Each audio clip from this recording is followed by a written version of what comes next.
तो हेलो बच्चों, कैसे हो आप सब। मेरे हिसाब से आप सब अच्छे होंगे। मैंने आपको बताया था कि मैं कल चैप्टर 3 के मतलब एसएसटी में आपको कोई 3 क्वेश्चन इम्पोर्टेंट बताऊंगा जो कि आपके 90% पेपर में आ सकते हैं। जिसने पिछला लेक्चर ना देखा हो वो मैथ का पिछला लेक्चर देख लें और अपने नंबर प्राप्त कर लें। तो जैसा कि मैं आज आपको चैप्टर बताऊंगा, 3 क्वेश्चन। उस चैप्टर का नाम है चैप्टर 3 है। उस चैप्टर का नाम है वाटर रिसोर्सेज। Water resources. तो मैं आपका आ चुका हूँ चौधरी साहब सीबीएसई से। तो आज हम आपको थोड़ा सा वाटर रिसोर्सेज के बारे में बताने के बाद हम आपको 3 क्वेश्चन कराएंगे। तो जैसे कि आज के सरफेस में देखते हैं तो सिर्फ 2/3 पानी है। सिर्फ कितना पानी है? 2/3। अगर आपको पता है इस पानी का छोटा हिस्सा हम यूज़ कर सकते हैं, छोटा हिस्सा हम यूज़ कर सकते हैं, जिसको हम फ्रेश वाटर के नाम से भी जानते हैं। किसके नाम से जानते हैं? फ्रेश वाटर के नाम से भी जानते हैं। ये समझ में आया आपको? एक बार और रिपीट करता हूँ शुरू से। आज के सरफेस में दिखता है सिर्फ 2/3 पानी। अगर आपको पता है इस पानी का छोटा हिस्सा हम यूज़ करते हैं, मतलब कि इस्तेमाल करते हैं, जिसके हम फ्रेश वाटर के नाम से भी जानते हैं। जो फ्रेश वाटर है उसमें भी 70% फ्रेश वाटर है और हमको सैम्प्लिशियस है।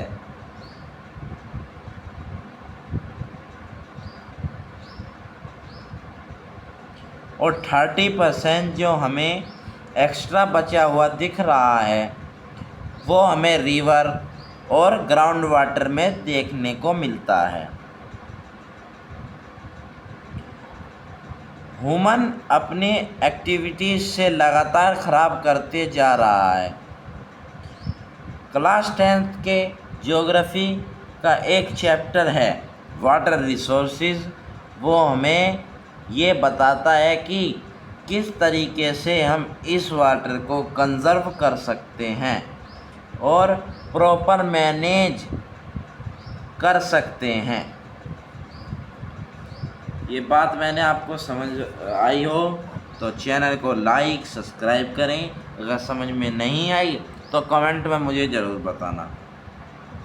हमको पानी के बारे में ये वाटर रिसोर्सेज बताता है कि हमको पानी कैसे बचाना चाहिए, कैसे इस्तेमाल करना चाहिए, ऐसे का। फ्रेश वाटर कितना है हमारी धरती पर, समझिए ना। अभी मैंने आपको बता ही देता हूँ। उसके बाद मैं आपको क्वेश्चन बताता हूँ। तो हमारा जो फर्स्ट क्वेश्चन है वो हमारा है, आप जो मैंने आपको समझाया है वो आप ज़रूर देखें, समझिए ना। फर्स्ट क्वेश्चन है हमारा, what are the Bombo drip irrigation?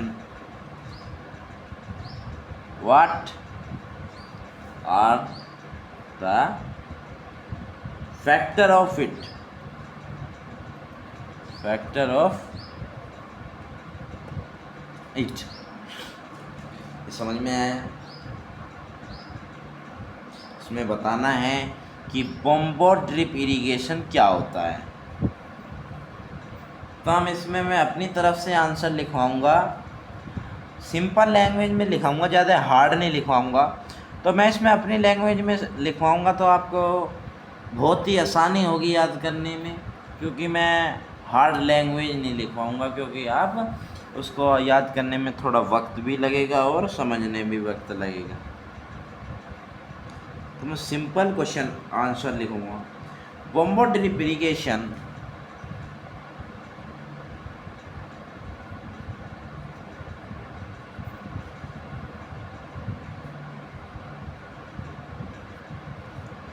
system is an old system of topping steam and spring water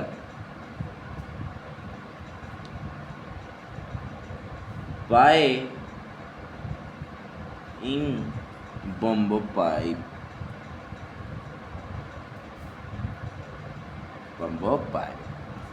ये हमने एक पॉइंट लिखा है। अगर आपको ये शॉर्ट क्वेश्चन में आ जाए तो आपको एक पॉइंट लिखने पे एक भी नंबर नहीं मिलेगा। कोई टीचर आधा नंबर भी दे सकता है। तो उसके आगे हमें इससे कोई नहीं होगा। इससे आगे हमें पॉइंट लिखता हूँ, this irrigation system is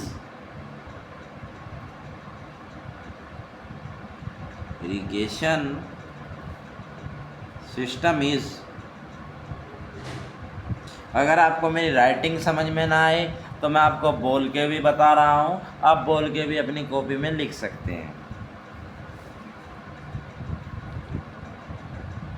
To tries in bamboo pipe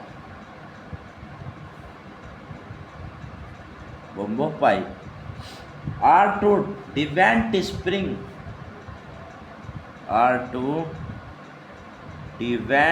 spring on the hilltop to the lower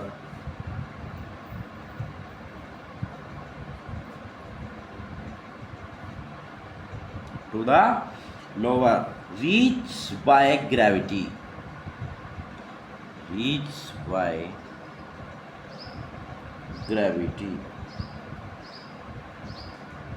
उसके बाद में आपको एक और आसान सा पॉइंट लिखवा दूँगा। मैं दो और आसान से पॉइंट लिखूँगा जो कि आपको याद करने में कोई भी परेशानी नहीं होगी। ऐसे ही आपको एक पॉइंट और लिखवाऊँगा। अगर आपको ये पॉइंट बड़ा लगता है या ये याद नहीं होता है तो ये लिख लेना, this irrigation system is practiced in Meghalaya. अगर आपको ये पॉइंट याद नहीं आता तो ये लिख लीजिए, कोई दिक्कत नहीं। अलग अलग मतलब है। अगर आपको ये भी याद हो जाता है तो और ये लिख लेना, आपको सेफ्टी होगी और आपको फुल मार्क्स भी मिलेगा। उसके बाद में मैं आपको इसमें यही पॉइंट बहुत है। वैसे तो पॉइंट बहुत मतलब कि इसके बाद में हमें एक या दो पॉइंट और लिखना पड़ेगा। मैं आपको 3 पॉइंट लिखवाता पर इतना इम्पोर्टेंट नहीं है, 4 पॉइंट बहुत हो जाते हैं शॉर्ट क्वेश्चन में, तो मैं आपको 2 और पॉइंट लिखवा देता हूँ। तो इनको दोनों को याद कर लेना है ना, दोनों को याद कर लेना, नहीं तो याद नहीं होगा। तो मैं 4 पॉइंट लिखाऊंगा ना, तो आप 4 पॉइंट लिखना, पर छोटे छोटे पॉइंट नहीं। जैसे कि ये हो गया, ये एक लाइन का पॉइंट है, तो ऐसे 4 पॉइंट लिखोगे तो आपके फुल नंबर नहीं मिलेंगे, समझ रहे हो ना। तो एक लिखते हैं, the flow of water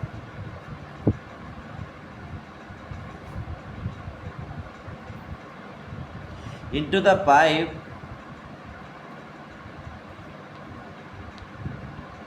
controlling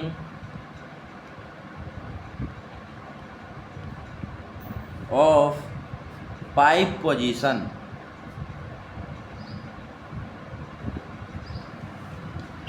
एक पॉइंट और लिख देंगे, it is the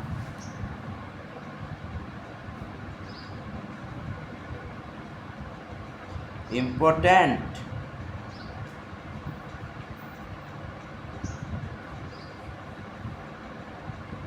of conserve water. Conserve water, ये आपको समझ में आ गया होगा मेरे हिसाब से, तो क्योंकि मैंने बहुत सिंपल लैंग्वेज बताई है, इसलिए ही मैंने आपको इसकी हिंदी नहीं बताई। उसके बाद में मैं क्वेश्चन नंबर 2 यहाँ पे लिखता हूँ। अच्छा देखो, ज़्यादा हार्ड नहीं है, एक सिंपल क्वेश्चन लिखवाया है मैंने, ज़्यादा हार्ड नहीं लिखवाया। लैंग्वेज में ये बहुत सिंपल है, इससे सिंपल लैंग्वेज आप किसी भी ऐप पे सर्च कर लेना, जो हो जाए तो मुझे बता देना। इससे सिंपल लैंग्वेज कोई सी भी ऐप पे नहीं मिलेगी, और आपके टीचर भी इससे सिंपल लैंग्वेज नहीं लिखवा सकते, क्योंकि ये बहुत सिंपल लैंग्वेज है बच्चों। अब जैसे कि हम क्वेश्चन है हमारा एक, explain the term, explain the term. मैं क्वेश्चन अपनी तरफ से लिखवा रहा हूँ और आंसर भी मैं अपनी तरफ से लिखवा रहा हूँ, क्योंकि मैंने चैप्टर पढ़ा था अभी थोड़ी देर पहले ही, तो इसमें इम्पोर्टेंट क्वेश्चन है ये, समझ रहे हो ना। ये क्वेश्चन भी मैंने अपनी तरफ से बनाया है, आपको क्वेश्चन अलग तरीके से भी दिया जा सकता है, आप बस क्वेश्चन को पढ़ना है कि ये क्या पूछ रहा है। इसमें पूछा है बम वाटर इरिगेशन क्या होती है, तो हम ऐसे लिख लेंगे। इससे अलावा आपको कोई अलग तरीके से क्वेश्चन नहीं लिखा पाएगा। यहाँ पे वाई लग जाए तो ये अलग बात है, पर बहुत ही अच्छा है। 10th क्लास में तो आ चुके हो, अपनी इंग्लिश तो पढ़ी ही होगी, और नहीं तो मैं इंग्लिश भी आपको आज या नहीं, आज तो नहीं, पर मैं कल आपको या कल या परसों में इंग्लिश भी आपको, इंग्लिश का भी लेक्चर आपको भेज दूँगा, समझे। उसके बाद में क्वेश्चन नंबर 2 लिखवाते हैं, explain the term tanka, TANKA, and what are the features it, what are the features, explain the term of tanka and what are the features. ये अपने आप क्वेश्चन बनाए, मैंने अपने आप आंसर लिखवा रहा हूँ। ये मेन इंपॉर्टेंट क्वेश्चन है, 90% प्री बोर्ड में भी आ सकता है। उसके बाद में हम लिखते हैं, tanka are small circular, tanka are small circular. यहाँ पे जैसे आपको मैं लिखवाता हूँ, pits to store, PITSOSTORE,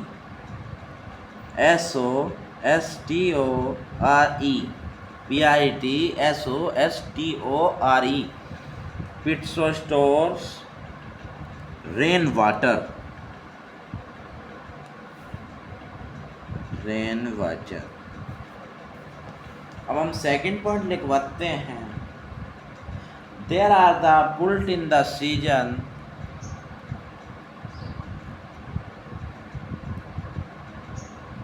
there are built in the season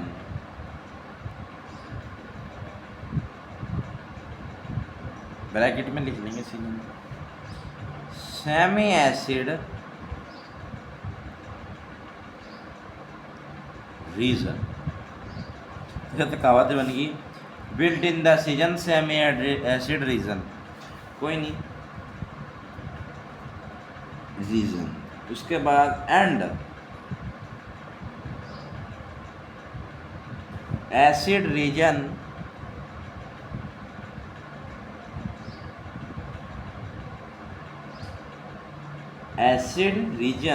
सच राजस्थान,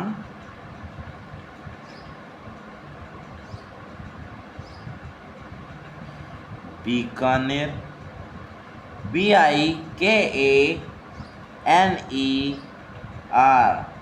और एक होता है पहाड़ोड़ी, PHALODI।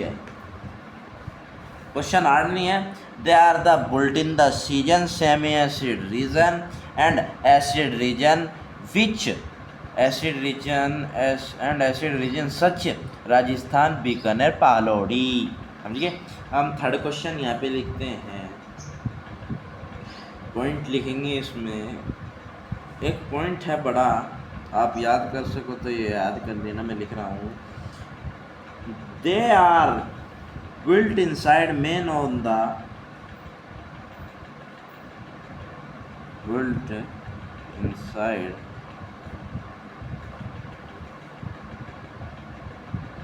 the main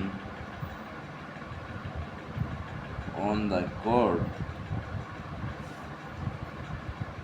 yard. They are the important source of drinking water. और नहीं तो आप यहाँ से भी लिख सकते हो, they are the important source of drinking water. ये भी आपका एक पॉइंट हो सकता है। या तो आप ये एक पॉइंट ये लिख लो और या एक पॉइंट ये लिख लो, लिखने दोनों हैं। उसके बाद में हम पॉइंट लिखते हैं फोर्थ पॉइंट बहुत आसान है। when all water source of drinking water source of drinking water। समझ में आया? अब मैं आपको 1 2 3 4 पॉइंट हो चुके हैं। मैं सोच रहा हूँ एक आधा पॉइंट और लिखवा दूँ। एक पॉइंट और है जो कि मैंने अपने आप बनाया है। सभी मैंने क्वेश्चन आंसर अपने आप बनाए हैं। आप ये क्वेश्चन पार्ट मतलब कि 4 पॉइंट तो हो चुके हैं। मैं सोच रहा हूँ कि 3 लिखवा दूँ, पर मेरे माइंड में यार ये है कि मैं 2 ही लिखवाऊँ। 3 फिर क्वेश्चन ज़्यादा बड़ा हो जाएगा। शॉर्ट क्वेश्चन में ही होगा। ज़्यादातर ये 2 मार्क्स में आएंगे, ज़्यादा नहीं, 2 मार्क्स में आ सकते हैं 90%। और मेन जो हमारा क्वेश्चन है, वैसे तो दोनों हैं, बस ये है कि ये क्वेश्चन 90% आएगा और ये क्वेश्चन 91% आएगा। और क्वेश्चन समझ गए? करने दो। मैं इसमें कुछ पॉइंट एक आधा और लिखवा लेता हूँ कि कौन कितना गहरा है, कौन कितना बड़ा है और कौन कितना पॉइंट है। तो क्वेश्चन लिखते हैं, दे टंका वास 6.1 मीटर 6.1 मीटर डीप का मतलब होता है गहरा। 47 long 47 metre long and long बड़ा, समझ रहे हो? And 2.44 millimetre wide in Phalodi, wide in PHALODI Phalodi. मैंने पॉइंट लिखवा दिए हैं 1 2 3 4 5, पर मैंने पॉइंट ज़्यादा बड़े ना ही लिखवाए। तो हम एक और लिख लेंगे, आसान है बहुत। They are the important to conserve and store in water, conserve and store in water. समझ रहे हो? Store in water. अब मैं आपको इतने ही पॉइंट लिखवाऊंगा। ये पॉइंट बहुत हो चुके हैं इसमें भी और ऊपर में। ऊपर पॉइंट थोड़ा बड़े थे, ऊपर के बड़े क्या थे, ये 3 लाइन का था बस, और सब तो 2 1 लाइन के हैं। और ये तो इसमें तो 3 लाइन का कोई सा है ही नहीं, समझ ना? सब 1 2 लाइन के हैं ज़्यादा। तो बेटा ये क्वेश्चन मैंने आपके 2 लिखवाए हैं और मैं नहीं लिखवा रहा। एक क्वेश्चन और लिखवा सकता हूँ और लास्ट में लिखवाऊँगा। उसके बाद में मैं चैप्टर 1 के मतलब कि आपको स्टेट कैपिटल के बारे में बताता हूँ। स्टेट कैपिटल के बारे में मैं आपको लिख के नहीं बता रहा, सिर्फ बोल के बताऊंगा। लिख के एक आधी कैपिटल ही लिखूंगा, नहीं तो सिर्फ बोल के ही बताऊंगा, समझ रहे हो ना। जैसे कि हमारी स्टेट कैपिटल शुरू होती है तो पहली स्टेट पे आती है हमारी आंध्र प्रदेश। क्या आती है? आंध्र प्रदेश, जिसको हम इमरावती के नाम से जानते हैं। किसके नाम से जानते हैं? इमरावती। मैं आपको बता रहा हूँ कि पढ़ो, स्टेट कैपिटल भी बहुत ज़रूरी है, क्योंकि स्टेट कैपिटल मैप में आती हैं। ये हमारा मैप वर्क है जो मैं आपको लिखवा रहा हूँ, ये 5 या 6 नंबर के पेपर में आएंगे, 5 या 6 नंबर में ये आ सकते हैं। स्टेट कैपिटल नहीं, खाली स्टेट कैपिटल तो 1 या 2 या 3 आएंगी, पर इसमें से आपको, और ये तो जनरल नॉलेज है, 28 के 28 आपको ये याद करने पड़ेंगे। 28 कैपिटल होती, स्टेट कैपिटल होती हैं। अरुणाचल प्रदेश की होती है ईटानगर, एक होती है अरुणाचल प्रदेश देश, इसकी अमरावती, AMARAVATI, इसकी होती है ईटानगर, ITANAGAR। थर्ड आती है हमारी असम, जिसको कहते हैं हम दिसपुर, आसान है असम, दिसपुर। फोर्थ होती है बिहार, पटना, पटना कैपिटल है इसकी, पटना, बिहार, पटना। एक होती है छत्तीसगढ़, जो कि हमारी रायपुर होती है। एक होती है गोवा, जिसके हम पणजी बोलते हैं। एक 7th होती है हमारी गुजरात, जिसको हम गांधीनगर बोलते हैं। 8th होती है हमारी हरियाणा, जिसको हम चंडीगढ़ बोलते हैं। अब आप सोच रहे होंगे कि जो हमारे सर हैं ये बुक में से देख रहे हैं या कॉपी में से देख रहे हैं। मैं आपको बता दूं कि आप मेरे से कोई सी भी स्टेट कैपिटल पूछ सकते हैं। मुझे क्लास 3rd से स्टेट कैपिटल याद है नंबर वाइज, फर्स्ट में ये, सेकंड में, 4th में, 5th में, 6th में, 7th में, ऐसे एक्सेप्ट करोगे, समझ रहे हो। तो मैंने अभी 1 घंटे पहले ही ये क्वेश्चन बनाए थे, और क्वेश्चन बनाने में मुझे आधा घंटा लगा है।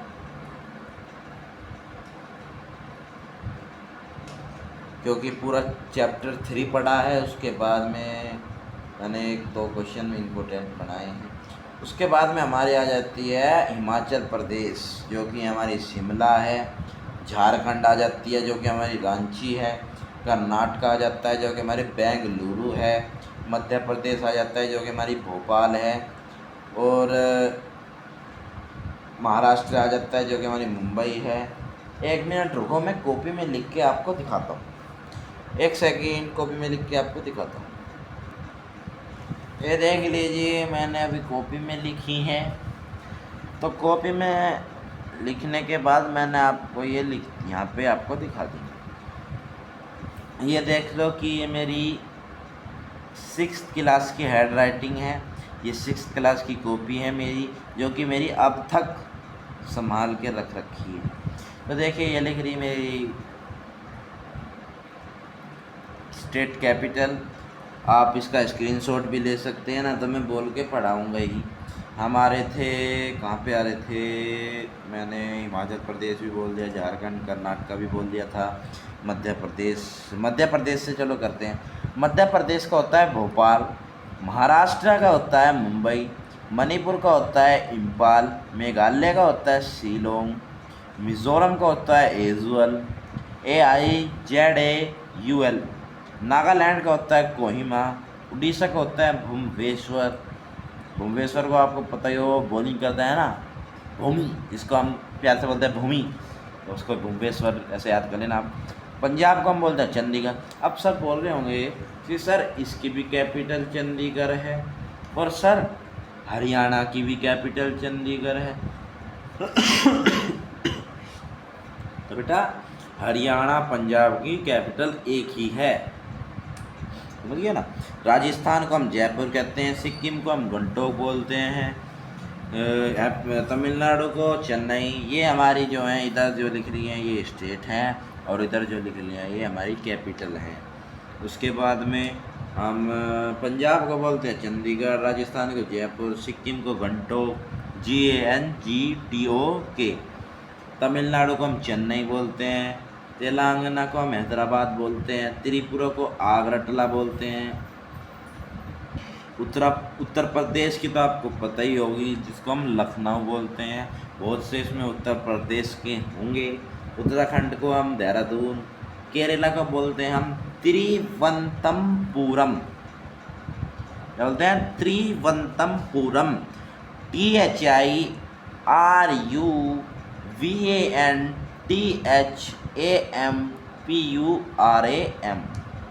और वेस्ट बंगाल को हम बोलते हैं कोलकाता। जो हमारे केरला है, जो मैंने अभी आपको स्पेलिंग बताई है केरला की कैपिटल की तिरुवनंतपुरम, ये हमारी बहुत ही इम्पोर्टेंट है। क्या है हमारी बहुत ही इम्पोर्टेंट है। हमारी ये जो कैपिटल है ये 17 वर्ड्स की है, जो कि पूरे स्टेट कैपिटल में सब में बड़ी है, तिरुवनंतपुरम। इसकी स्पेलिंग ज़रूर याद करें। मैं आंख बंद करके भी इसकी स्पेलिंग बता सकता हूँ। ये देखिए मैंने आंख पे हाथ धरे और मैं बता रहा हूँ THIRUVANTHAM,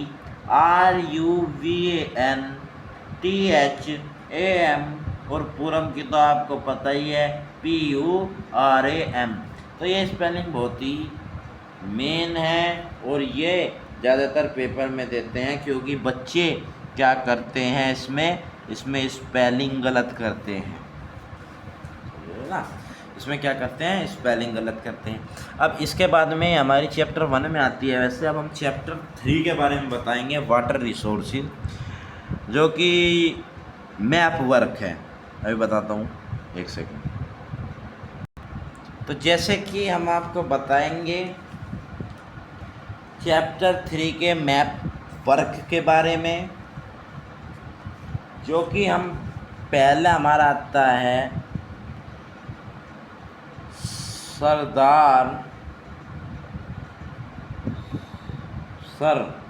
इसमें अच्छी साफ राइटिंग में लिखता हूँ, सरदार सरोवर धाम, DHAM, सरदार सरोवर धाम, CAROSARDAR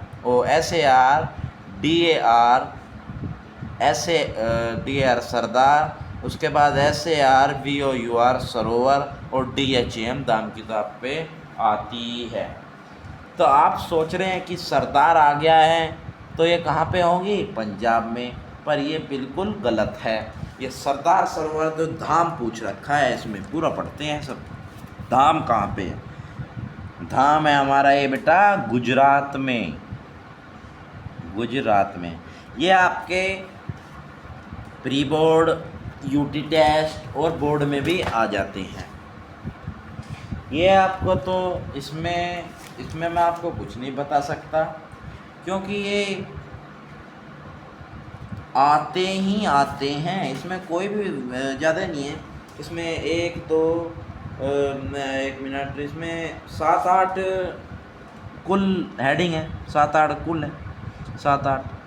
और जो चैप्टर 1 की स्टेट कैपिटल थे वो मैंने आपको एक इम्पोर्टेंट बताई दी, और वे तो बेटा आपको याद करने हैं, वे तो आपके आगे भी याद आएंगे और आपके चैप्टर 12th में भी आएंगे, क्लास 12th में भी आएंगे। तो ये तो बहुत इम्पोर्टेंट है। तो सरोवर धाम, सरदार सरोवर धाम का होता है सरदार सरोवर धाम,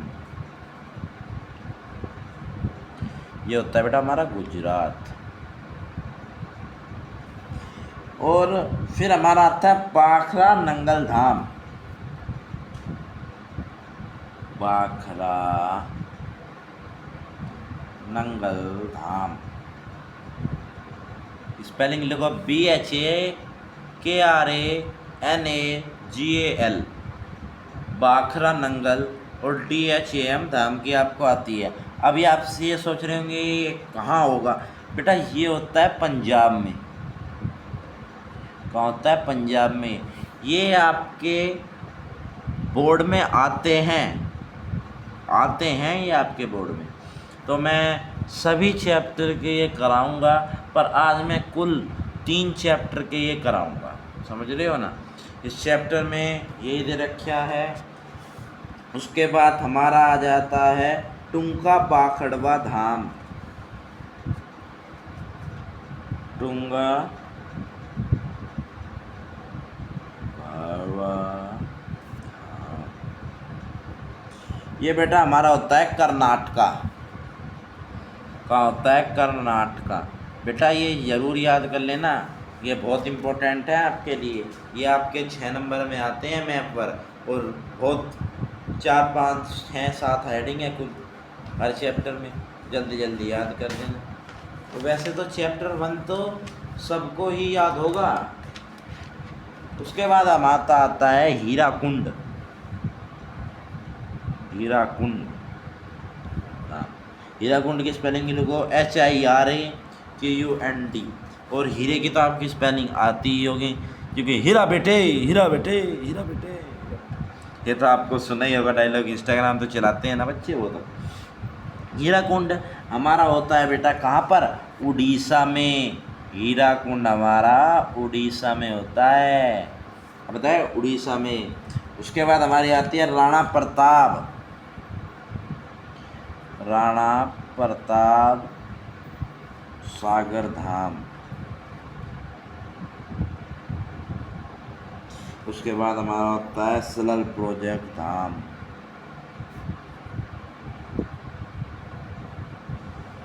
उसके बाद हमारा होता है तहरी धाम।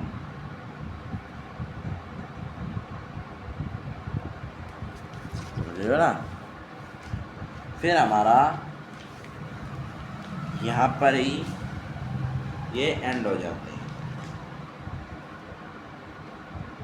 समझ रहे हो ना। तो आप सोच रहे होंगे कि ये तो वाटर रिसोर्सिस के बारे में चैप्टर है, तो ये सरदार सरोवर धाम, ये धाम धाम क्यों आ रही हैं? बेटा इसमें धाम के भी बारे में बताना है, और ग्राउंड वाटर के बारे में भी बताना है, मतलब इसमें सब के बारे में बताना है। ये चैप्टर आपके लिए वाटर रिसोर्सेज इम्पोर्टेंट है, तो ये ज़रूर करना है। उसके बाद हमारा आता है राणा प्रताप सागर धाम। अब इसको आप बताओ कि ये कहाँ पर स्थित है?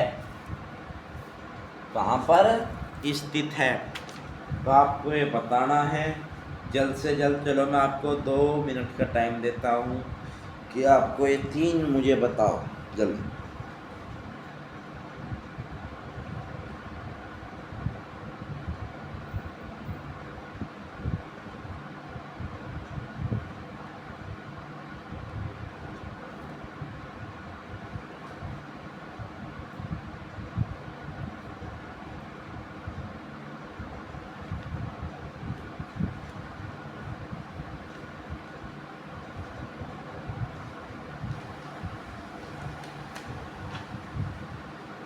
बेटा जल्दी करो।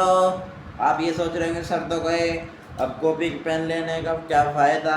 बेटा जल्दी करो जल्दी, मैं आपके मेन क्वेश्चन पढ़ रहा हूँ, इसलिए मैंने आपको 2 मिनट का टाइम दिया है। मेन क्वेश्चन ही पढ़ रहा हूँ कि एक आधा मेन क्वेश्चन दिख जाए तो मैं आपको करा दूँ। चलो मैं आपके लिए इतनी मेहनत कर रहा हूँ तो आप भी तो करो मेहनत। चलो अब मैं आपको बताता हूँ इनके। हीराकुंड होता है बेटा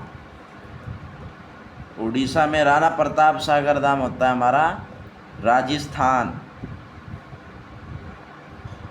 राणा प्रताप, प्रताप कितना बड़ा राणा प्रताप, जो उसमें है ना एक नाटक में राणा प्रताप।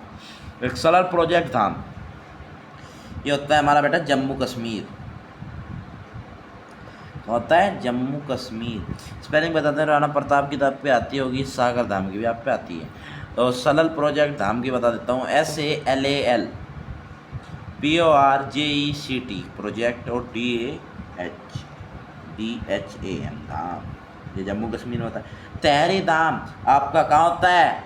उत्तराखंड होता है बेटा, उत्तराखंड। आप सोच रहे होंगे कि ये उत्तर प्रदेश लिखेंगे, नहीं बेटा, तहरी धाम आप उत्तर प्रदेश हो, आप उत्तर प्रदेश के हो तो आपको पता ही होगा तहरी धाम कहाँ पे है, उत्तराखंड में होता है बेटा तहरी धाम, समझ गए हो। तो आपको ये भी आपकी बहुत इम्पोर्टेंट है। अब आपकी एक चीज़ आती है चैप्टर 4। जो बेटा पहले इसके बारे में बात करते हैं, आपको ज़रूर याद करनी है, समझ रहे हो ना सब मेरी बात। ये आपको ज़रूर याद करनी है, ये बहुत इम्पोर्टेंट है। उसके बाद में हम इम्पोर्टेंट और भी लिखवाएंगे, समझ गए हो ना, समझे हो या नहीं समझे। चलो अब हम आपको कराते हैं चैप्टर 4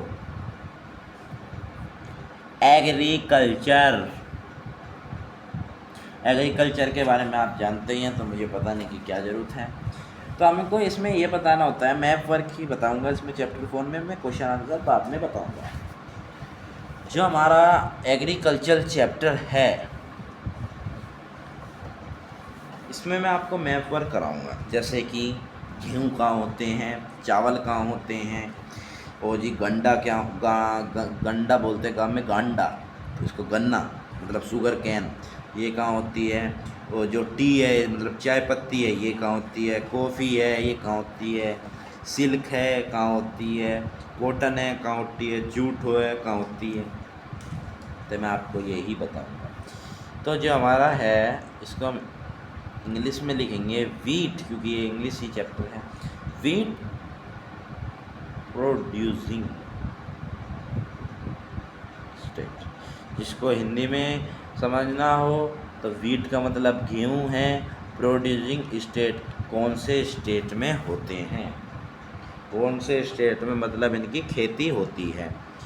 तो इसमें स्टेट हमारा आपको पता ही है, गेहूँ कहाँ पे ज़्यादा उगते हैं। अगर कोई किसान का लड़का इसको देख रहा हो और उस पर ये नहीं बताया जा रहा, तो उसका कोई फ़ायदा नहीं है।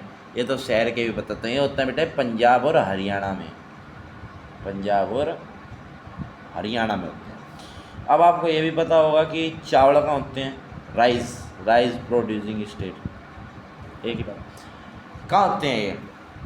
आप सोच रहे होंगे ये भी पंजाब हरियाणा या उत्तर प्रदेश में होते हैं, पर नहीं बेटा, ये होते हैं बेटा वेस्ट बंगाल में।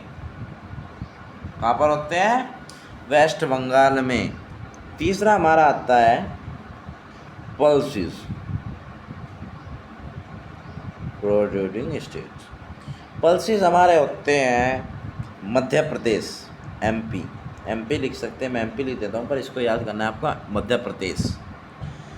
पल्सेस को हम क्या कहते हैं कमेंट में ज़रूर बताना।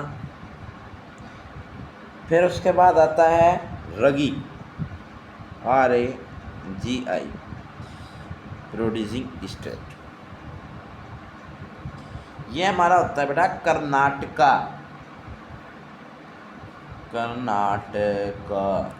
अब आपको पल्सेस और रेगी के बारे में मुझे कमेंट में बताना है कि इनकी हिंदी क्या होती है। फिर पांचवा आता है हमारा मेज producing state.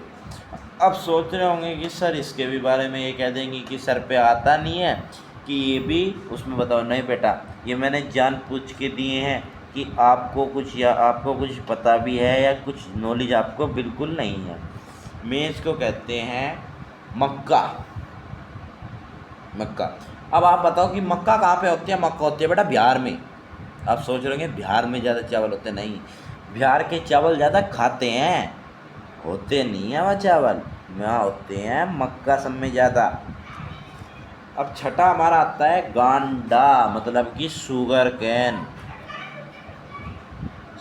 Can producing state. अगर आपको शुगर कैन के बारे में भी नहीं पता और उत्तर प्रदेश से हो तो आपका कोई भी पढ़ने का मतलब नहीं है। शुगर कैन आपको नहीं पता कहाँ पर है तो आपको कुछ नहीं पता।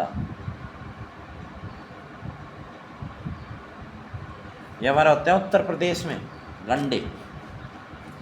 उसके बाद हमारा आता है टी, चाय की पत्ती, टी प्रोड्यूसिंग स्टेट। ये आपको पता ही होगा, बहुत सिंपल है, आसम में होता है बेटा। ये होता है आसम, ASSAM। बेटा देखो, ज्योग्राफी में हमारा पहला चैप्टर है, पहला चैप्टर है या नहीं होता है सब में, जिसमें हमको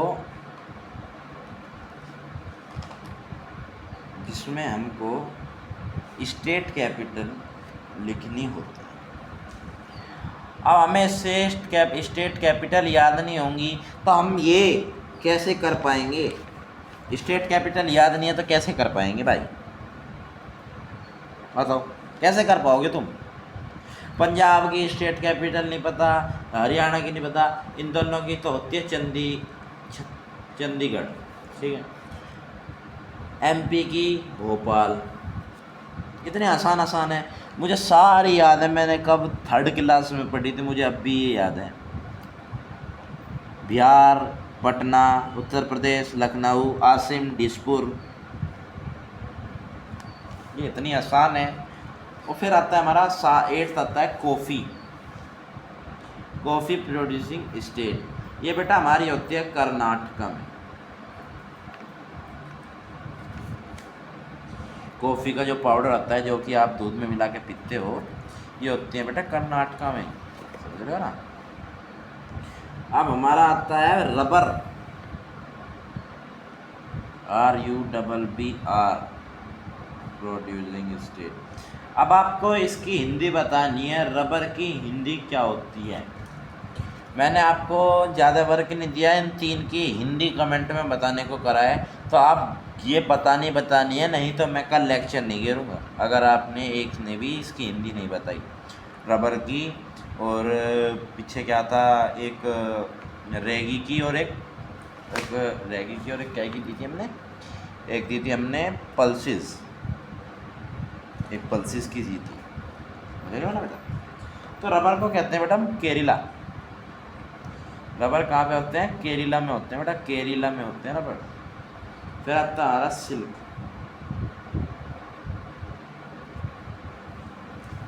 सिल्क, रुई।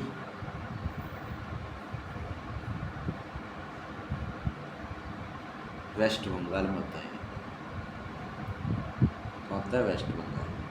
वेस्ट बंगाल में 3 चीज़ होती हैं, पहले इसको करते हैं जब बताते हैं 3 चीज़। फिर आता है कॉटन। बताते हो ना कि मुझको तो कॉटन का कपड़ा चाहिए, दुकान पे जाते हो ना कपड़े लेने, या आपकी मम्मी भी आती हैं, तो जाते हो अपनी मम्मी से पूछना कि कॉटन का कपड़ा क्या होता है। कॉटन एक कपड़े को ही कहते हैं, तो इसको कहते हैं गुजरात। ये होता है कहाँ पे होता है? गुजरात में होता है। और महाराष्ट्र की कैपिटल मुझे कमेंट में बतानी है, समझ गए ना। और गुजरात की भी, गुजरात और महाराष्ट्र की कैपिटल क्या है उसमें बताओ। चलो गुजरात की बताना, इसकी होती है मुंबई, महाराष्ट्र की। अब आते हैं हमारी जूट। अब आपने जूट पहले भी पढ़ा है पर आपको ये नहीं पता, ये भी वेस्ट बंगाल में होता है बेटा।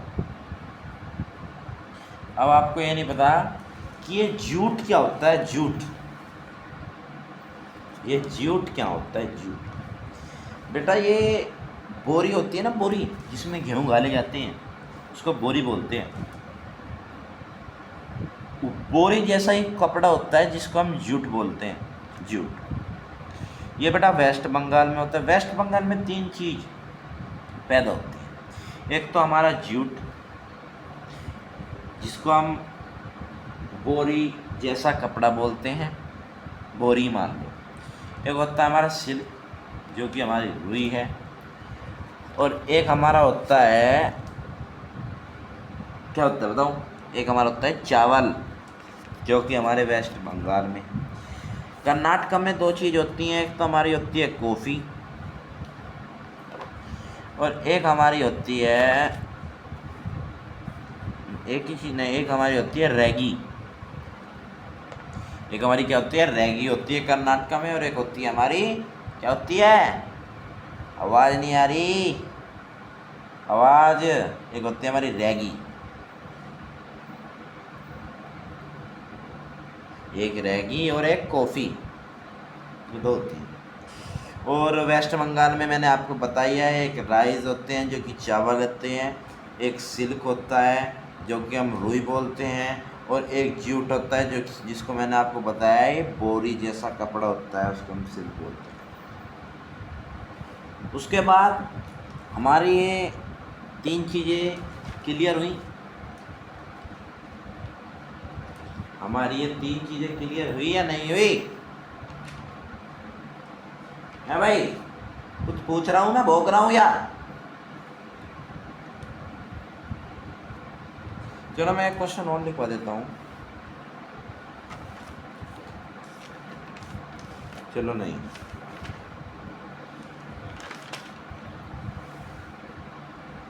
मैंने चैप्टर 3 में से चैप्टर 3 पढ़ा और चैप्टर 4 पढ़ा, उसमें मैंने क्वेश्चन बना बना के कॉपी में लिखे हैं। मैं सोच रहा हूँ कि चैप्टर 4 का एक आधा क्वेश्चन लिखवा दूँ, पर मैंने आपको ये बताए दिए हैं कौन सी चीज़ कहाँ होती है। अगर आपको कुछ भी पूछ ले तो ये पॉइंट में भी लिख देना है। पॉइंट इंग्लिश तो आपने पढ़ी है या नहीं पढ़ी बेटा? हैं यार, बोलते नहीं हो ना तो फिर यार गुस्सा आता है ना? यस सर करते रहे करो, हाँ ऐसे यस सर, ऐसे अच्छा भी लगता है यार। एक हमारा होता है what are the zaid crops, ये भी हमारा इम्पोर्टेंट है। जेड क्रॉप मतलब रैबी क्रॉप और खरीफ क्रॉप कब होती हैं और जेड क्रॉप कब होती हैं, एग्जाम्पल देने हैं, सिंपल है। ये आपने क्लास 8th में भी पढ़ा है, रैबी क्रॉप और खरीफ क्रॉप, और ये क्लास 9th में भी पढ़ा है, what are the rabi crop and kharif crop, और इसके एग्जाम्पल भी देने हैं। इसमें वो एक क्वेश्चन है what are Z crop, JAID, ये भी सिंपल है। जब हमारा ये रैबी क्रॉप एंड खरीफ क्रॉप है, लॉन्ग क्वेश्चन में आता है, बहुत आसान है। खरीफ क्रॉप, रैबी क्रॉप कहाँ होती है, रैबी क्रॉप कहाँ नहीं होती, ये नहीं पता ना कहाँ होती है। रैबी क्रॉप मतलब कि कौन से सीज़न में कौन सी खेती होती है। ज्योग्राफी में यही तो है, कौन से सीज़न में कौन सी खेती होती है, ज्योग्राफी में यही है, फार्मिंग का सिस्टम है जब, समझ रहे हो? रैबी क्रॉप हमेशा विंटर में होती है, मतलब कि ठंडियों में होती है, ठंडियों में। तो यहाँ पे क्वेश्चन में लिखता नहीं हूँ, हमें बताना है रैबी क्रॉप और एंड खरीफ क्रॉप। क्वेश्चन आता है what are rabi crop and kharif crop, rabi ऐसे भी आ सकता है what are the rabi crop and kharif crop, kharif crop example, give in example, example भी देने होते हैं, समझ रहे हो? तो ये बेटा बहुत इम्पोर्टेंट है। जैसे कि रबी क्रॉप हमने क्या बताया, ठंडियों में होती है, तो लिख लेंगे रबी क्रॉप्स कब उगती हैं, rabi crops are SOWN in winter, ठीक है ना, इन विंटर। और फिर हमें बतानी है कि कौन से रबी क्रॉप ठंड में होती हैं, ठंड कौन से महीने से, महीने मतलब मंथ से पड़नी शुरू होती है, नहीं पता कौन से। ये जो रबी क्रॉप की फसल होती है ये सितंबर से अक्टूबर के बीच में बोई जाती हैं। तो इसमें पॉइंट लिख देंगे, their sowing season is from September to October, सितंबर से अक्टूबर के बीच। अब हमको बताना है, हमने मंथ बता दिया, अब हमको मतलब हमने ये बता दिया कि कहाँ से कहाँ तक ये मतलब कब ये उगती हैं, जिसको उगती मतलब कि हम जब फसल बोते हैं, जैसे कि आपने भिंडी बोई, जैसे कि आपने गेहूँ बोए, गेहूँ हमने ठंडियों में बोए और गर्मियों में काटते हैं हम गेहूँ को। पता है आपको, जो आप खाना खाते हैं जिसको हम बोलते हैं वीट, गेहूँ, कहाँ पे होते हैं? अभी मैंने आपको बताया कहाँ पे होते हैं हमें गेहूँ, जो होते हैं बेटा पंजाब और हरियाणा में, सब में ज़्यादा। तो जो वे बोते हैं, बोने का मतलब मैं देसी लैंग्वेज में बोल रहा हूँ, बोते हैं, सोइंग, इंग्लिश में भी सोइंग, ये सितंबर से अक्टूबर के बीच में होते हैं। फिर हमारा सेकंड पॉइंट, ये हार्वेस्टिंग। हार्वेस्टिंग का मतलब पता है, कटते कब हैं? गेहूँ को पहले बोते हैं, जिसका बीज आता है, बोने के बाद इसमें ज़्यादा पानी की ज़रूरत नहीं होती, पर पानी देना पड़ता है। फिर पानी देते हैं, फिर बारिश आती है, आंधी भी आती है, बारिश आंधी ज़्यादा तेज़ आ जाए तो ख़राब भी हो सकते हैं। फिर पैसे का इनका बीज आता है, तो हमने बो दी पहले, तो हमको बोने के बाद हमको खेत बहाना पड़ेगा, ट्रैक्टर, और पीछे देखा होगा वीडियो में भी, ट्रैक्टर और पीछे वो लगे रहते हैं, क्या कहते हैं, खुरपे। खुरपे जानते हो, मतलब पन्ने से लगे रहते हैं, जो कि मट्टी को, ये मट्टी बताता हूँ, ये खुरपे हैं, ये आपका ये हो गया, ये ट्रैक्टर हो गया, या ये जुड़ रहा है ट्रैक्टर में, और ट्रैक्टर आगे को ले जा रहा है, और उसके बाद मट्टी जो है आगे खुद ही होती जाती है। जैसे ट्रैक्टर चल रहा है और फिर पीछे से मट्टी उखाड़ रहा है, तो वो मट्टी होती चली जाती है, खुदती चली जाती है। तो उसके बाद में बीज बिखेरते हैं, फिर मैड़ा मारते हैं। मैड़ा मतलब मट्टी को प्लेन करते हैं खोद के, तो मट्टी को प्लेन करते हैं, खोदते इसलिए हैं ताकि वो उसके पत्थर फूट जाएँ, पत्थर में थोड़ी फसल हो जाएगी, पत्थर वो मिट्टी जो है मुलायम हो जाए, समझ रहे हो ना, मुलायम हो जाए। इसलिए हम फिर उसके बाद बीज बिखेरते हैं गेहूँ का, या बीज मतलब बीज कहते हैं गेहूँ, गेहूँ बिखेरते हैं जिससे कि और फसल हो, समझ रहे हो ना। उसके बाद बिखेरने के बाद हमें फिर उसे मैड़ा मारना पड़ता है, जो प्लेन होता है, मैड़ा बताया प्लेन करते हैं मिट्टी को। उसके बाद उसमें ऐसे छोड़ देना है 10 दिन के बाद, उसके बाद पानी देना है।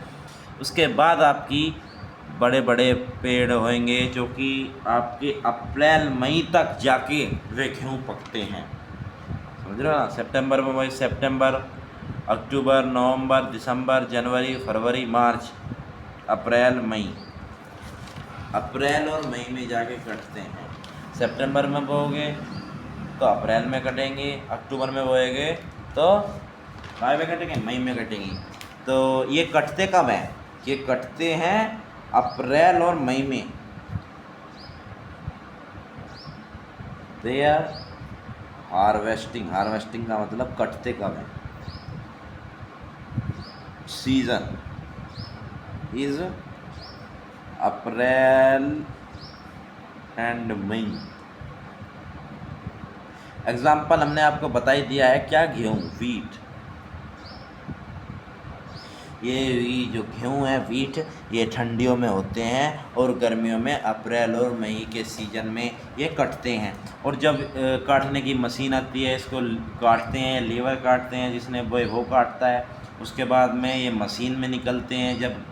फिर जब गेहूँ आते हैं हमारे घर में, फिर जो भूस होता है, नीचे लंबे लंबे होते हैं ना पेड़ से, उसके बाद भूस होता है, जो कि हमारे भैंस दूध देती हैं, गाय दूध देती हैं, वो खाते हैं, समझिएगा ना। और एक तरफ भूस निकलता है और एक तरफ निकलता है गेहूँ, जिसको हम वीट बोलते हैं। उसके बाद वे ट्रैक्टर में रखते हैं, उसके बाद घर आते हैं। देख लो, इतना लंबा प्रोसेस है गेहूँ को, जो आप खाते हो कितनी मेहनत से होते हैं। अब आप देख लो, आप घर में बैठ के खा रहे हो, जब उसको देखोगे ना कि किसान कितनी मेहनत करता है, जब ऐसे हमें खाना खाते हैं, अब तो खाना ही लग जाते हो, देखो, समझ रहे हो ना। उसके बाद हमको इसके लिए ज़्यादा टेम्परेचर की ज़रूरत नहीं है। पॉइंट बनाने की टेक्निक करा, हमको ज़्यादा टेम्परेचर की ज़रूरत नहीं है हमें, इसलिए ये ठंडियों में होते हैं, जो कि हमारा टेम्परेचर 21 सेल्सियस से लेके 27 सेल्सियस टेम्परेचर हो। अगर इससे ज़्यादा होगा तो फसल ख़राब हो जाएगी, इससे कम होगा तो जब भी फसल ख़राब हो जाएगी। समझ रहे हो ना? तो इसके लिए हम लिखते हैं it requires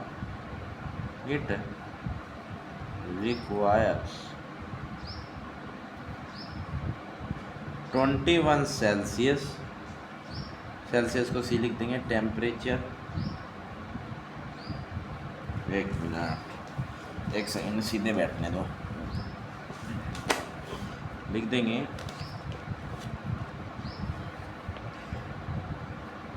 it requires 21 Celsius to 27 Celsius temperature, लिख देंगे। सिंपल है यार, तो ऐसे तो बनते हैं पॉइंट। अब मैंने 4 पॉइंट लिखे, क्या लिखे? 4 पॉइंट लिखे। क्या हार्ड है? रैबी क्रॉप क्या होती हैं, खरीफ क्रॉप क्या? रैबी क्रॉप ठंड में होती हैं, ये जो बोई जाती हैं सितंबर अक्टूबर में बोई जाती हैं, ये कटती हैं अप्रैल मई में कटती हैं। एग्जाम्पल वीट लिख दो। उसके बाद इनको टेम्परेचर कितना चाहिए? 21 से 27 टेम्परेचर से चाहिए, सेल्सियस चाहिए। हार्ड है कुछ? 4 पॉइंट लिखे गए, कुछ हार्ड है?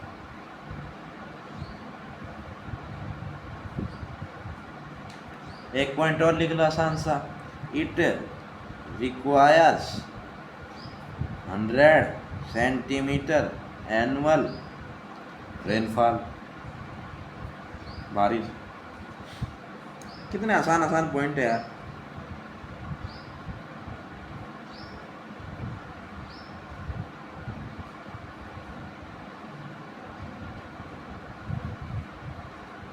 हार्ड तो नहीं है। चलो इनको याद करो 4 पॉइंट को, 2 मिनट टाइम दे रहा हूँ, 2 मिनट गैल के गैल लिख के याद करो, 2 मिनट में याद हो जाएंगे। हार्ड नहीं है, समझाया है मैंने बहुत देर तक, बहुत बड़ी वीडियो हो जाएगी नहीं तो। चलो 2 मिनट के लिए जल्दी याद करो, 2 मिनट दे रहा हूँ, झटपट याद करो।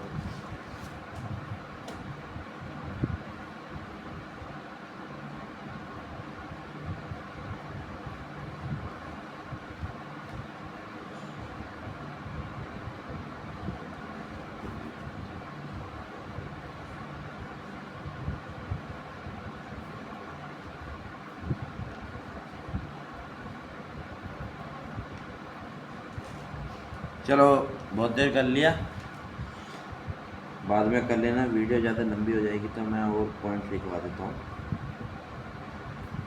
एक पॉइंट लिखो, there are 2 wheat growing zones in India। 2 तरह के गेहूँ होते हैं इंडिया में। अब हमको लिखना है कौन से स्टेट में सब में ज़्यादा ये होते हैं। अब मैंने पहले भी आपको बताया था, अब भी बता रहा हूँ, शुरुआत में बोला था ना कहाँ होते हैं, तो पॉइंट बना के लिखो कहाँ होते हैं बेटा। बहुत अच्छे, पंजाब और हरियाणा में होते हैं, तो लिख दो द मेजर वीट। कितना आसान यार लैंग्वेज लिखवा रहा हूँ, देखो मेरे वीट प्रोड्यूसिंग स्टेट और Punjab and Haryana. Very good बच्चों, वेरी गुड। भैया मैंने तो आपको पहले मेरे साथ पढ़ो, आपको 80 में से 80 मार्क्स लुआ दूंगा। 80 में 80, मैथ में भी, फिजिक्स में भी, साइंस में भी, मैथ में, फिजिक्स में, एसएसटी में, इंग्लिश में, समझ रहे हो ना। अब हमें 1 पॉइंट और लिख दो, 5 पॉइंट तो हो गए। सिंपल सा 1 पॉइंट काय चीज़ में यूज़ करते हैं। एग्जाम्पल मैंने वीट लिया था, वीट मतलब गेहूँ, इसको किस चीज़ में यूज़ करते हैं? क्या खाते हो आप? रोटी खाते हो, चपाती, तो इट इज़ यूज्ड चपाती।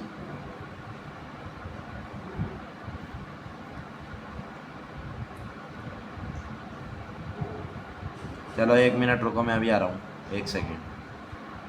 हाँ जी, तो कोई आ गया था इसलिए मैं तो ये हमारा 80 कहाँ रहते, इट इज़ यूज्ड चपाती। अच्छा, ये इनको कई चीज़ में यूज़ करते हैं, हम खाने में यूज़ करते हैं, मतलब इट इज़ यूज चपाती। क्या खाते हैं हम? चपाती। और गेहूँ से क्या क्या बनता है? चपाती बनती है, बहुत चीज़ बनती है। ऐसे तो ऐसे लिख लो, या एक पॉइंट ऐसे लिख लो, इट इज़ यूज्ड ब्रेड, ऐसे भी हो सकता है। या इस ब्रेड को हम यहाँ पे कॉमन लगा के ब्रेड लिख लेंगे और एक्सेट्रा लिख दो। बहुत सारी चीज़ें ऐसे तो समझिए। देखो 1 2 3 4 5 6 7 8 पॉइंट कम नहीं है। अभी क्वेश्चन पूरा कहाँ हुआ है? अभी तो एक पार्ट पूरा हुआ है, जो कि हमने बताया कि कब वे पैदा होती हैं, कब कटती हैं। अब हमें ये भी तो बताना है कि जो है खरीफ क्रॉप क्या होती हैं। खरीफ क्रॉप इसका उल्टा हो जाएगा। ये ठंड में पैदा होती हैं, वे गर्मी में पैदा होती हैं। वे ठंड में, ये गर्मी में कटती हैं तो वे ठंड में कटती हैं। ये विंटर में बूती हैं तो वे गर्मियों में बूती हैं। अभी देखो मैं अभी बताता हूँ, पॉइंट लिखवाता हूँ। यहाँ पे आ जाता है खरीफ क्रॉप। खरीफ क्रॉप्स। तो पहला पॉइंट लिखो, अभी मैंने बताया इसको उल्टा कर दो। खरीफ क्रॉप कब होती है? गर्मी में होती है। तो खरीफ क्रॉप्स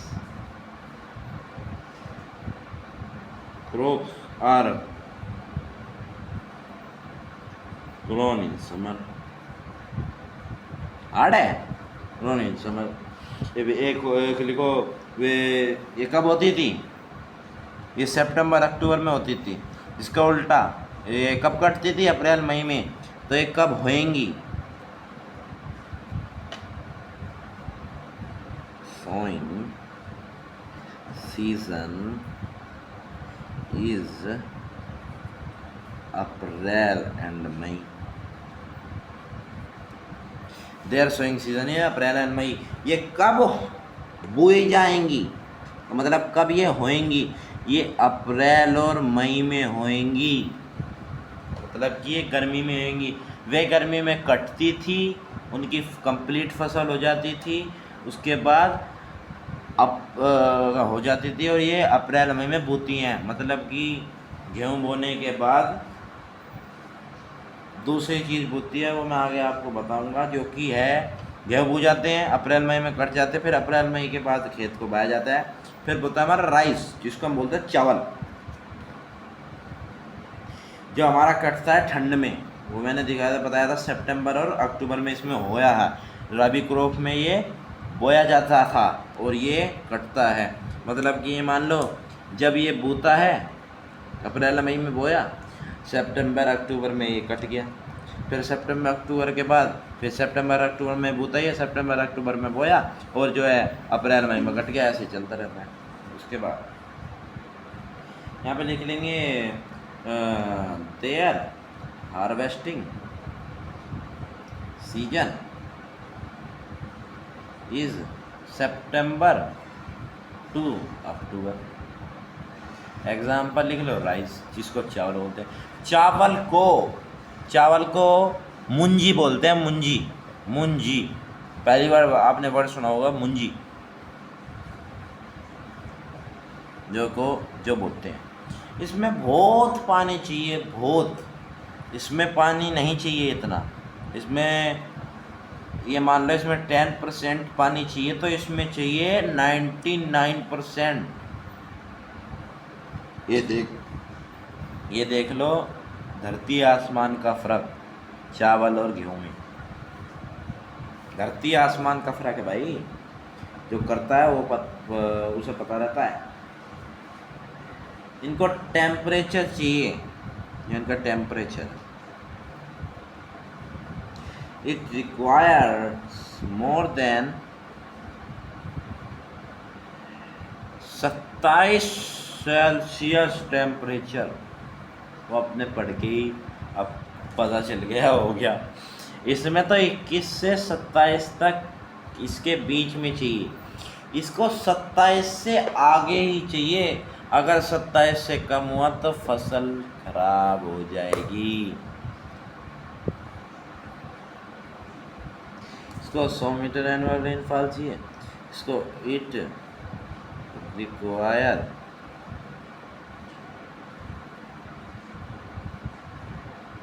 200 सेंटीमीटर एनुअल,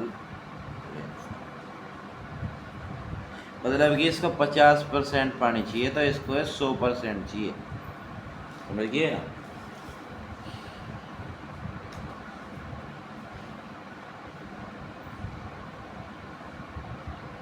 अब तो ये 1 2 3 4 पॉइंट लिखवा दिए, 5 मैं सोच रहा हूँ कि इसमें साइज में 8 लिखें तो इसमें एक आधा पॉइंट कम लिखे, पर 7 पॉइंट हार्ड नहीं लिखवाया मेरा बेटा, एक भी हार्ड नहीं लिखवाया आपके लिए, मगर बच्चों को तकलीफ नहीं होनी चाहिए बिल्कुल।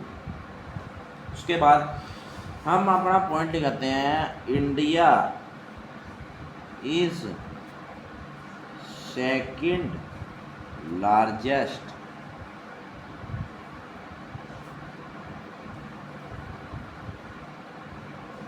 Producer of rice in India, ये सेकंड लार्जेस्ट प्रोड्यूसर है चावल जो कि इंडिया में है। ये काय में यूज होते हैं, it is use to idli sambar, idli dosa, biryani etcetera, ऐसे बहुत चीज़ों में होते हैं। जैसे कि हमने पिछले पॉइंट में लिखा था कि the major wheat producing state are Punjab and Haryana, तो यहाँ पे लिखो the major rice producing state और कहाँ पे होती हैं, कहाँ पे होती हैं बेटा, चलो बताओ जल्दी, कहाँ पे होती हैं चावल, कहाँ पे होते हैं ज़्यादा, वेस्ट बंगाल में होते हैं, बहुत अच्छे, वेस्ट बंगाल। इसमें एक पॉइंट और लिख लो, it is the staple food of South India.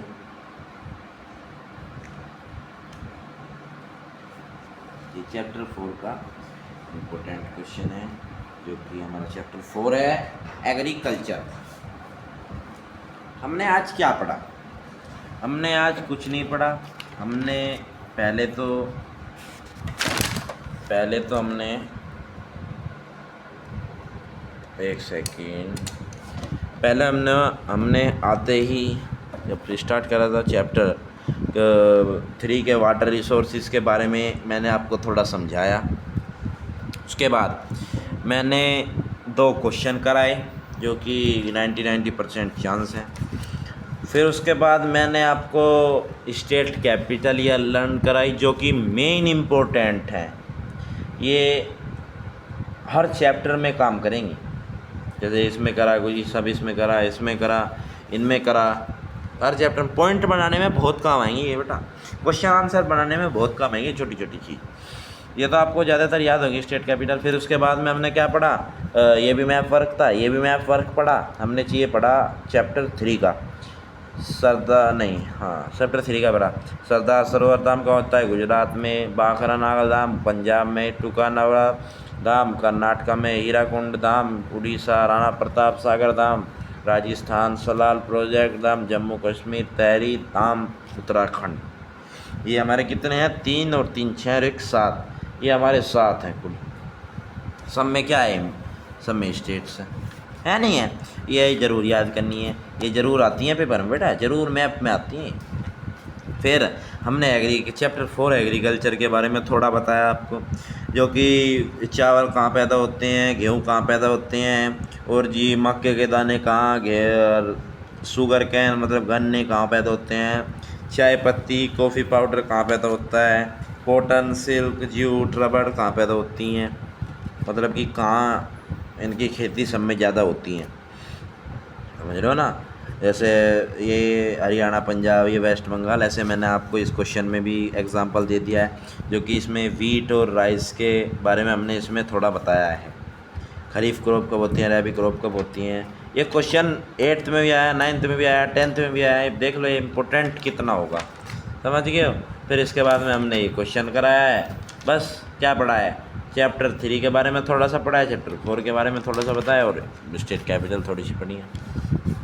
तो बेटा पढ़ो लिखो। ये मैं आपका लेक्चर अब समाप्त करता हूँ।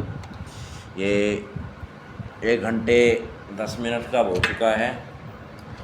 मैं ज़्यादा बड़ा नहीं करना चाहता, क्योंकि मुझको रात को भी वीडियो घेरनी है एक, जो कि हमारी कल घेरूँगा, रात नहीं घेरूँगा, ये कल घेरूँगा, जिसकी मैं कल वीडियो इंग्लिश की भी घेर सकता हूँ, किसी चीज़ की भी कल मैं वीडियो घेर सकता हूँ, जो कि आपको देखनी ही देखनी है। अगर आपने, मैं आपसे आप भी गुस्सा हूँ कि आपने चैनल लाइक सब्सक्राइब नहीं किया है, पहले वीडियो में आने से पहले ही आप चैनल लाइक सब्सक्राइब कर दो। जब आपके मैं पैसे भी बचा रहा हूँ, आप ट्यूशन में जाते हैं, वहाँ भी इतने इम्पोर्टेंट और बारीकी से नहीं पढ़ाते, क्योंकि वहाँ पे बच्चे ज़्यादा होते हैं। मैं आपको इतनी करीबी से पढ़ा रहा हूँ, इतनी अच्छी तरह पढ़ा रहा हूँ। आप जब भी मुझे सपोर्ट नहीं कर रहे, तो भाइयों सपोर्ट करो, लाइक करो, चैनल को सब्सक्राइब करो। इसी के लिए हम करते हैं जय श्री राम। और भैया मैंने हर बार बोलता हूँ कि मैं अपने माता पिता जी का नाम रोशन करो, पढ़ो लिखो ये, और सेवा करो सबकी, और गलत संगति से दूर रहो, गलत कामों से दूर रहो, शरीर में दम बनाओ, खाओ पियो, पढ़ो लिखो। ये मैं आपको कई बार बता चुका हूँ। तो हमारा चैनल है चाचा वाइन्स, उसको ज़्यादा से ज़्यादा सब्सक्राइब करना है, समझ रहे हो ना। उसमें मैं ये नहीं बताऊँगा। चलो ठीक है, इसमें हम लिखते हैं जय श्री राम।